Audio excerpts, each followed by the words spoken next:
Ayan, so good morning sa inyo mga kaparay. So ngayong araw ng Martes, so papasok tayo. Kahit medyo masama yung panahon dito kasi paulan-ulan dito sa Poland. Kaya pala kasama ko si Paring JR. Sa mga viewers dyan Yun, no?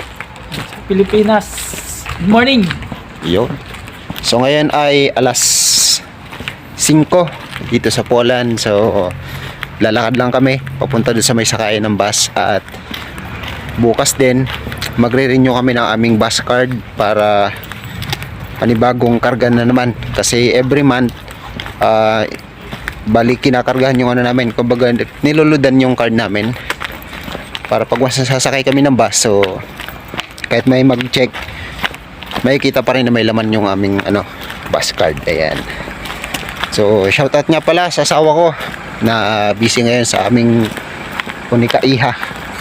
Ayan. At sa mga nag-a-apply pala at tapos na mag-medical ngayon sa Angkor, ayan, so antayin nyo lang. At sa mga pipirma ng offer later, so good luck sa inyo.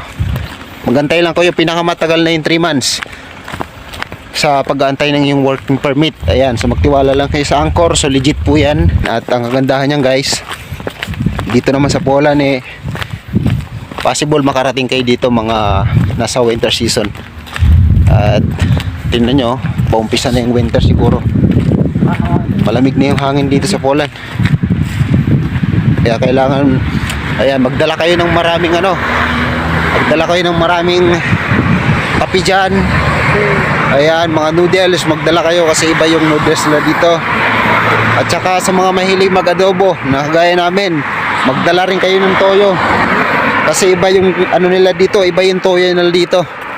Walang ganong lasa yung toyo. At saka yung suka nila, iba rin yung sobrang asim. Ayan. At sa mga rin, pagdating naman sa mga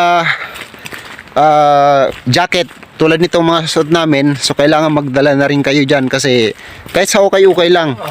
Kasi dito medyo mahal yung dito yung mga jacket, jogging pants. Sa jogging pants kailangan dyan na kayo bumili. Kasi dito nasa 30 zloty. Nasa mahigit 300 din yun, mas around 400. So dyan sa okay, pwede na kayo makabili dyan. So yun lang. At nga pala sa mga gamot,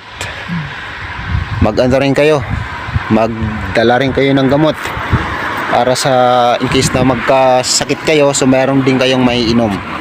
Ayan, so good luck sa inyong lahat dahil papasok na kami. So God bless sa inyong lahat. See you in my next video.